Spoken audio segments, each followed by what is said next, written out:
Il y a aussi peut-être, vous pourriez nous parler un petit peu de votre expérience d'écriture avec Doha, qui n'a pas du tout le même... finalement, c'est pas tout à fait la même chose. C'est pas du tout le même parcours. Non, non, pas du tout. Alors ça, c'est intéressant parce que justement, ça montre l'importance... Enfin, donc, pas du tout le même parcours, pas la même génération, pas les mêmes choix, pas la même histoire, rien de commun. Sauf des goûts littéraires partagés. Elroy, mais aussi par exemple une série américaine comme Sur écoute, je ne sais pas si vous connaissez, qui est un truc génial. Bon, enfin bref, toute une série de goûts communs. Et sur le plan du style, de l'écriture, pas la même écriture, mais une écriture proche. Et un goût du réel, c'est-à-dire de l'ancrage dans le réel. Et bien, avec ça, on est arrivé à écrire un roman en commun sans que ça nous pose jamais le moindre problème. Sur des bases purement littéraires, enfin, c'est pas littéraire, ce goût du rapport au réel est pas, enfin, c'est aussi, si, c'est une démarche littéraire, oui. Alors que on n'a rien en commun dans la vie, c'est assez étonnant. Voilà, et le travail en commun s'est admirablement bien passé. Sur la base, si vous voulez, d'une estime commune, c'est-à-dire moi j'avais lu Citoyen clandestin et j'avais bien aimé, lui avait lu mes romans et avait bien aimé aussi. Et puis, ce qui facilite beaucoup les choses, c'est que moi j'ai énormément travaillé, quand j'étais syndicaliste, si vous voulez, d'abord pendant 10 ans, je n'ai pas signé un seul texte. Tout ce que j'ai écrit, je ne l'ai pas signé. C'était collectif. Ça passait entre 10 mains, c'était corrigé, aucun problème. Enfin, je veux dire, comme je ne me prends pas pour un interprète de Dieu, si on change 3 mots à ce que j'ai écrit, ça ne me pose strictement aucun problème. Donc on avait au départ une estime commune pour le littéraire, pour le travail littéraire, et on a tout de suite adopté une règle commune qui était: la correction est libre, on ne corrige pas les corrections.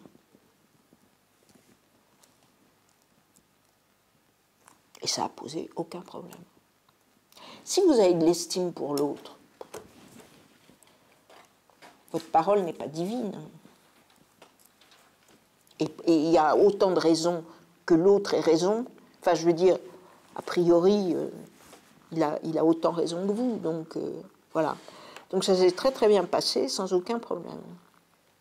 C'est-à-dire que, par exemple, vous avez travaillé à 4 mains ou bien vous travailliez chacun dans votre... Non, alors, si vous voulez, on avait un plan très, très précis parce qu'on avait déposé un projet de série télé qui avait été refusé, enfin, qui avait été adopté, accepté dans un premier temps quand on l'avait présenté en forme raccourcie. Donc, on s'était mis au travail et on avait développé 8 épisodes.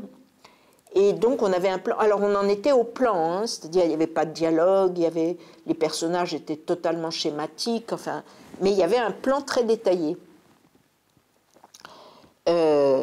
Et comme c'était refusé et qu'on avait déjà pas mal bossé, on s'est dit, on va en faire un roman. Bon. Donc, on s'y est mis.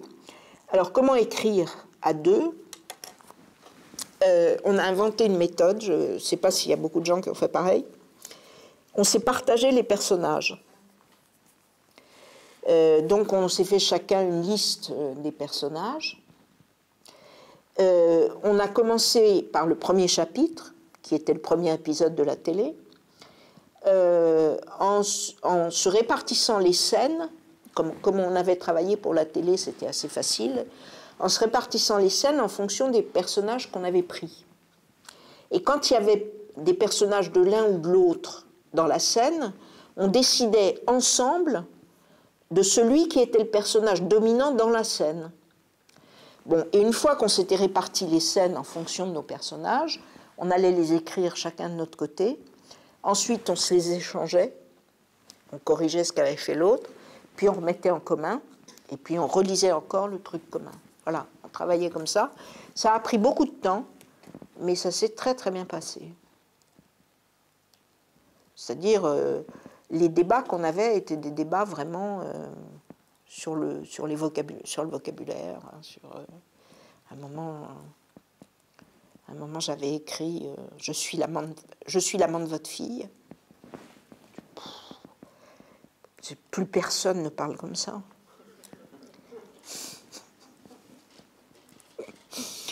Bon. Je me souviens plus de ce qu'on a fini par mettre. Mais voilà, c'était ça le type de débat. On avait enfin, on changeait des choses dans la forme. On pouvait aussi changer des choses dans le fond. Il y avait certaines scènes sur lesquelles, à un moment donné, certains, l'un ou l'autre calait.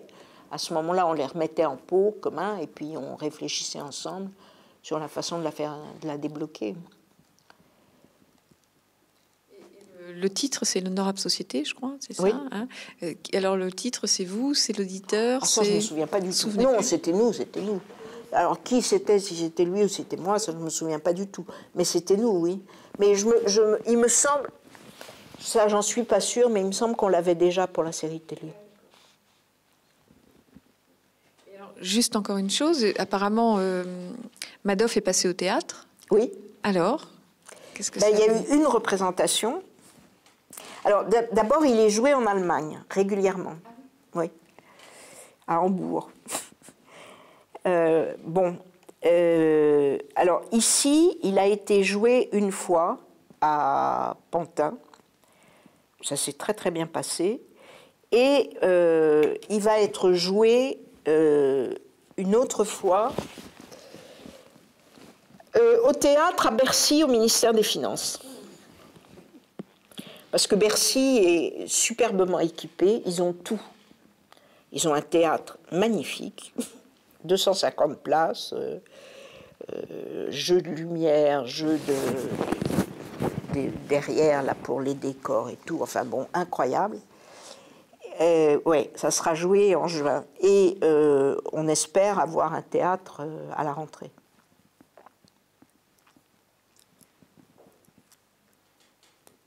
Vous pouvez un petit peu expliquer qu'est-ce qui se passe? Il y a quelqu'un en scène qui joue Madoff. Oui, c'est un monologue. C'est un monologue. Ah oui, oui. Avec alors, il y a une mise en scène.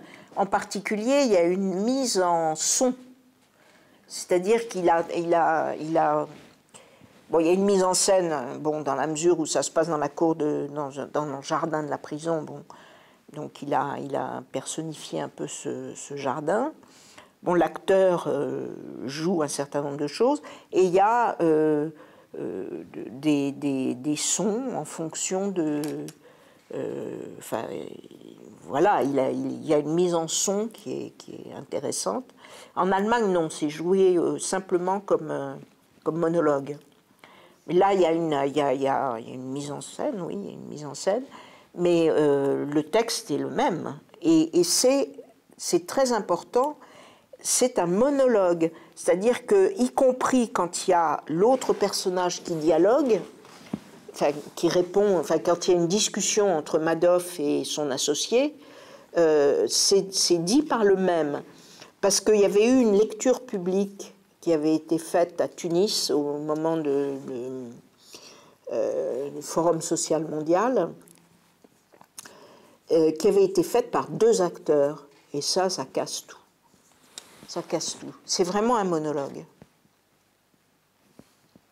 Et par rapport au film qui a été fait, alors c'était sur quel... Il y a un ouvrage qui a été... Il n'y a pas eu un film par rapport à l'ouvrage? Pas Madoff, hein? Un autre roman? Oui. Ah oui, oui, c'est sur Nos fantastiques années frites. Voilà, oui, d'accord. Et ça, vous trouviez que c'était en rapport, c'était bien... Alors écoutez, moi là-dessus, je suis très... je considère, si vous voulez, que moi, ce que je fais, c'est le livre. Bon. Je considère que si ça passe au cinéma, c'est... Alors d'abord, c'est un plaisir pour l'auteur, ça c'est évident. Je ne parle pas du fric, qui est... Enfin, il n'y a pas de commune mesure entre la littérature et le cinéma, au point de vue fric. Hein. Aucune commune mesure. Donc on ne parle pas de ça. Quand je parle de plaisir, c'est le plaisir de voir vivre, bon, voir mettre en chair. Bon, dans le film, il y a Dussolier qui est merveilleux, il y a Thierry Frémont qui est époustouflant. Bon, donc c'est comment le titre du film? C'est Une affaire d'État.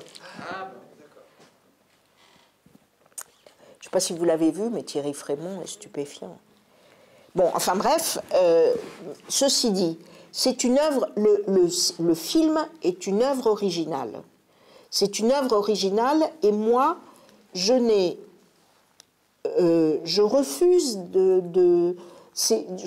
on m'a demandé, le producteur m'a demandé si je voulais participer au scénario, j'ai dit non, je veux pas toucher, il faut nécessairement, quand vous faites un film, il faut nécessairement remanier complètement l'ouvrage de l'auteur. C'est pas du tout la même chose, c'est pas le même mode d'expression, les contraintes ne sont pas les mêmes, c'est une industrie, enfin, il y a énormément de composantes, c'est une autre œuvre. Cette autre œuvre, moi, je trouve qu'il est parfaitement légitime de la faire. Je n'ai rien à dire, je suis contente que ça se fasse, mais pas moi. Je n'ai pas l'œil pour changer quoi que ce soit. Moi, si j'ai écrit ça comme ça, au bout de 2 ans d'effort, c'est pas pour l'écrire autrement. C'est pas... J'ai pas suffisamment de recul par rapport à ce que je fais pour pouvoir enlever des bouts, en remettre d'autres. Enfin bon, c'est pas du tout mon truc. Donc, je trouve parfaitement légitime de le faire. Je suis très contente qu'on le fasse, mais pas moi. Voilà ce que j'en pense. Et je pense que c'est un bon film. C'est autre chose. C'est autre chose. Et si je ne comprends pas qu'il y ait un sentiment... je ne comprends pas qu'on se pose le problème de la fidélité. Moi, je suis enchantée que ça provoque d'autres choses, qui sont parfaitement légitimes dans leur domaine, etc. Et le problème de la fidélité n'existe pas, pour moi, n'existe pas. Du moment que le livre, il est toujours là. Si quelqu'un a envie de le lire, ben, il va le lire. Le livre n'est pas atteint, il n'est pas démoli, il n'est pas détruit par le film. Et puis alors, dernier point, donc vous êtes traduite dans d'autres endroits, donc en Allemagne. Oui. Et puis Allemagne, Italie, Espagne. En Amérique, non? Non, presque, enfin beaucoup en Angleterre.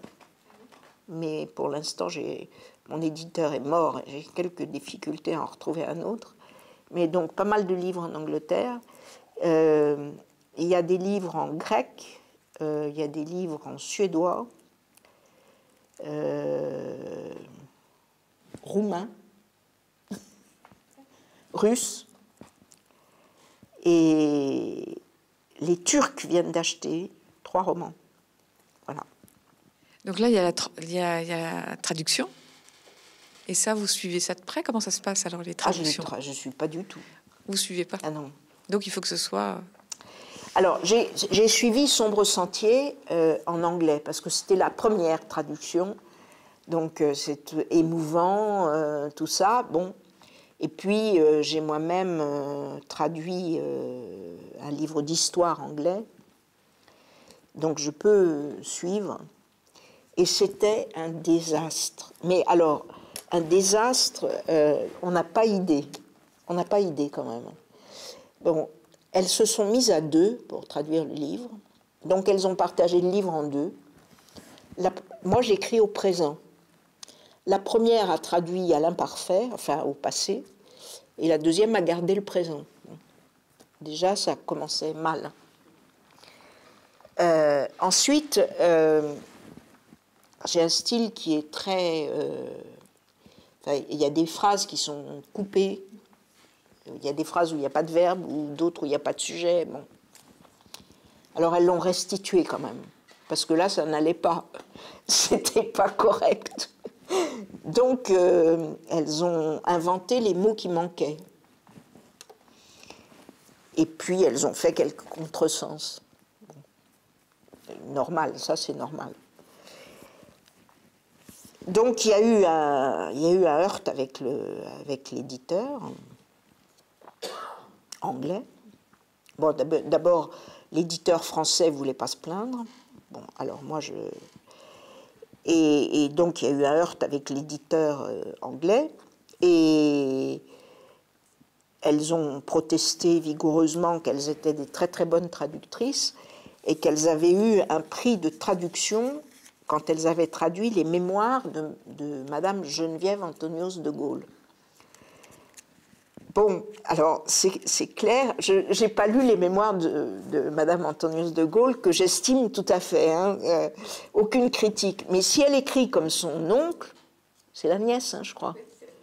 Si elle écrit comme son oncle, c'est un langage magnifique, mais qui n'a pas grand-chose à voir avec le roman noir. Et bon, donc on comprend qu'elles aient estimé nécessaire de rétablir un peu d'ordre dans cet amalgame horrible que je leur avais donné. Bon, alors ça s'est donc très mal passé, mais tout de suite après, j'ai eu 2 très bonnes traductrices qui ont tout traduit ensuite, et là je ne lis plus en anglais, je leur fais totalement confiance.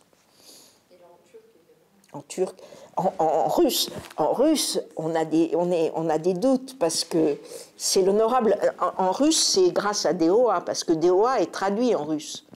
Comme il a des textes extrêmement guerriers, ça plaît beaucoup.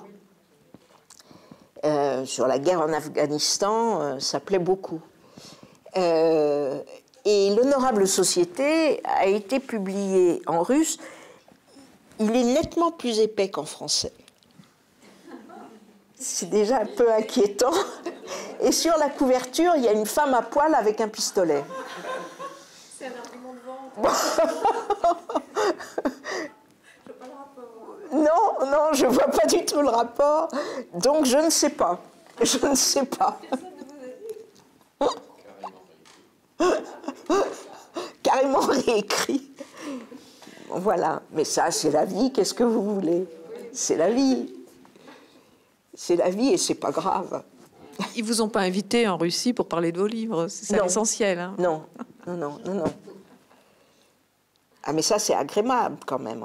L'Italie, oui, l'Italie. Alors l'Italie, oui, tout est publié en italien. Tout en italien, en allemand. Les Allemands, ils aiment bien aussi? Les Allemands, ça marche bien. Ouais, les Allemands, ils adorent. Ouais. Comment? On leur vend quelque chose. Oui, c'est vrai. Alors, est-ce qu'il y a d'autres questions? Sinon, on va libérer... Ah oui?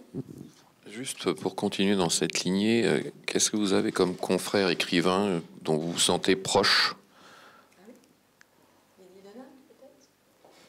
Ah ben, ça dépend, alors, si vous voulez, ça dépend à quel niveau.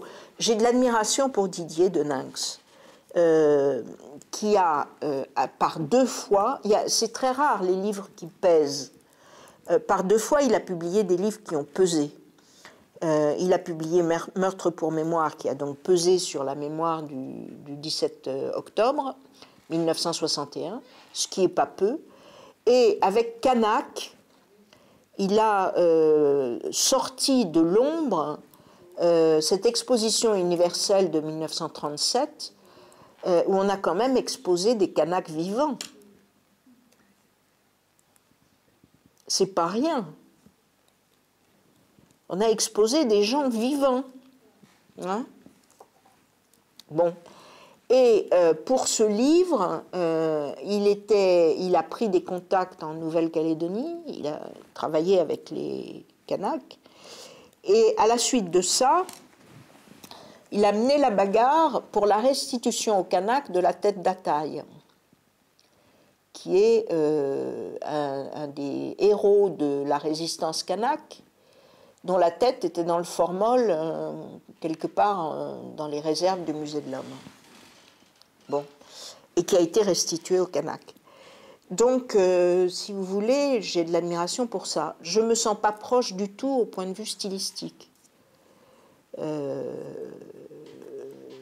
Alors, de qui je me sentirais proche sur le plan stylistique? Bon, DOA, on a des points communs.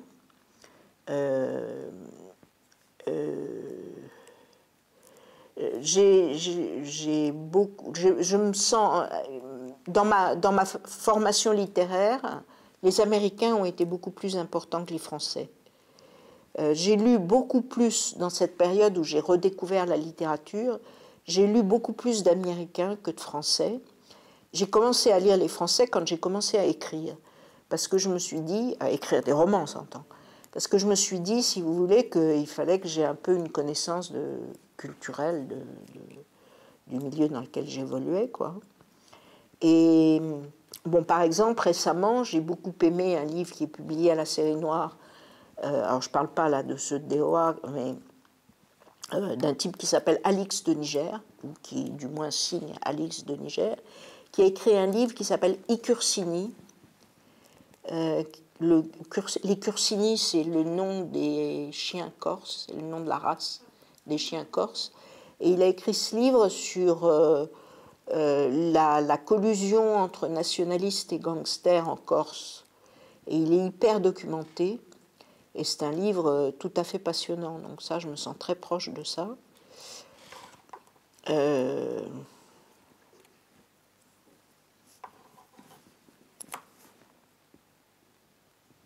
Manchette, je ne suis pas une fanatique. C'est pas dans la réalité. Non. C'est pas dans la réalité. Oui. Mais c'est... Alors, pour moi, il y en a deux grands Manchettes. C'est le petit bleu de la côte ouest et la position du tireur couché. Ça, pour moi, c'est deux bons. Très bons. Très bons livres. Le reste, franchement... Bon, enfin bref, c'est moi. Qu'est-ce que j'aime dans les Français? En plus, les noms m'échappent. Du côté américain, à part Elroy, que vous citez plusieurs fois au cours de la réunion. Par exemple, un type comme McBain, pour moi, est un très grand styliste. McBain a un art du dialogue que je trouve époustouflant. Et ça résiste à la traduction? Hein? Ça résiste à la traduction? Ça résiste à la traduction dans la mesure où son américain est... Par exemple, si vous voulez, je suis incapable de lire Elroy dans le texte. Je lis McBain sans aucun problème. C'est c'est limpide. Un vocabulaire simple. Et il a un art du dialogue qui est incroyable, je trouve. Il a fait un roman. Alors bon, le 87e, vous savez, il y en a 87e district. Il y a 9 volumes de la collection bouquins. Alors, bon, ça fait beaucoup. Un de ces romans, dont j'ai totalement oublié le titre, est assez extraordinaire parce que, bon, Carella, qui est son personnage fétiche, est sorti du commissariat. Alors, c'est le commissariat du 87e district. C'est un type qui a inventé énormément de choses, McBain. Il a inventé, par exemple, si vous voulez, les séries où vous avez des groupes qui tiennent la série et qui sont le sujet collectif de la série. Ça vient du 87e district. C'est lui qui a inventé cette forme de récit télévisuel, si vous voulez. Bon, c'est déjà très très fort. Dire, voilà, c'est bon. Alors, bon, il avait des aspects, il est mort maintenant, malheureusement, mais il avait des aspects assez mesquins. Quand les séries ont commencé, il y avait Capitaine Flurio, puis enfin, après New York Police Blues, qui a été la grande... New York Police Blues est complètement calqué sur le 87e district. Il a demandé des droits d'auteur. Bon, ça c'était vraiment l'aspect mesquin de la chose. Mais c'était mesquin et en même temps, il est le père de ce type de récit, clairement. Et il en a fait un qui est inouï. Donc Carella, qui est un des inspecteurs clés de ce groupe, est en dehors du 87e district, et une femme arrive qui veut se venger de Carella parce qu'il a fait enfermer son mari et que son mari est mort en prison. Il a été massacré en prison, ce qui arrive assez souvent dans les prisons américaines. Bon. Donc, elle vient se venger de Carella. Et elle arrive, et Carella n'est pas là. Alors elle dit, je vais attendre. On lui dit, madame, vous allez sortir et tout. Pas du tout. J'ai de la nitroglycérine dans mon sac à main, et si vous m'embêtez, je fais sauter le commissariat. Et tout le récit se passe dans le commissariat, et se passe uniquement en dialogue. C'est-à-dire qu'elle prend le contrôle du commissariat par la menace de cette nitroglycérine. Je crois que c'est de la nitroglycérine, enfin oui, c'est la nitro. Un explosif quelconque dans son sac. Et elle prend le contrôle. Et c'est formidable, et c'est du dialogue. Il a le talent incroyable de faire du dialogue qui n'est pas de la parlotte, c'est de l'action. Il fait pas c'est pas du discours, c'est pas ce que moi je reproche énormément aux films français, par exemple. Ça cause, bon non. C'est de l'action. On peut faire du dialogue qui est de l'action. Et là, c'est un maître. Je trouve que c'est un maître. Bon. J'aime bien sûr beaucoup Dashiell Hammett. À part ça, il y en a beaucoup qui sont des grands. Il y a vraiment une énorme quantité de romans américains noirs qui sont fascinants. Burnett, Fast, je crois, enfin, il y en a plein. Plein. Mais le style, je crois, voilà, d'abord l'action. Les hommes ne sont pas ce qu'ils disent qu'ils sont, et ils sont ce qu'ils font.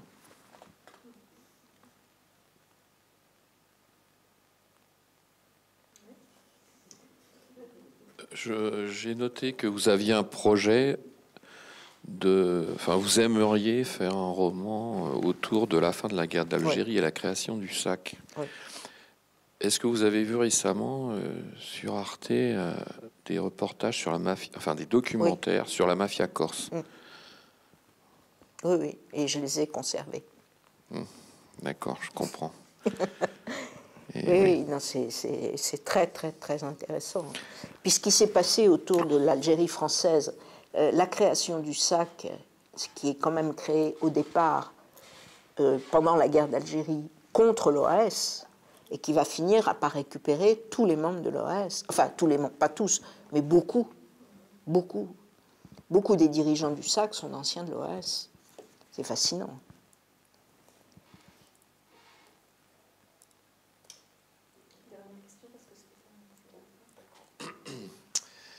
Oui, enfin, il y a un personnage qui m'a marqué dans ce reportage qui traverse quasiment l'histoire de cette période qui commençait vers 1930 et qui se finissait en 2015. Je crois qu'il s'appelait Léandri. Ah oui, bien sûr. Absolument fascinant, invisible, mais oui, bien sûr, omnipotent, puissant. Ah oui, oui. Et qui vient de la carlingue. Oui. Qui vient de la carlingue, oui, comme ça. On voit que, vous êtes historienne, donc vous voyez très bien. Ah oui, non, il est fascinant. Mais alors ça, c'est très, très difficile d'attraper un personnage comme ça. C'est fascinant, c'est fascinant. Et dans Or Noir, on a une partie de cette bande.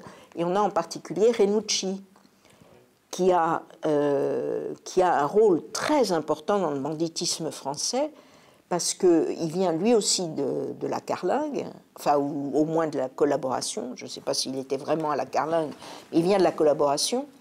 Et il les a transformés en entrepreneurs. C'est lui qui a fait la mutation vers l'entrepreneur. Après la guerre, il a monté le trafic de cigarettes sur la Méditerranée occidentale. Les Guérini ont fait leurs armes aussi avec lui. et ont ensuite transféré tout ce qu'ils ont acquis sur l'héroïne. Mais il a inventé le gangstérisme entrepreneurial de la deuxième moitié du XXe siècle. C'est un type, lui aussi, vraiment intéressant. Et bon, voilà, oui, c'est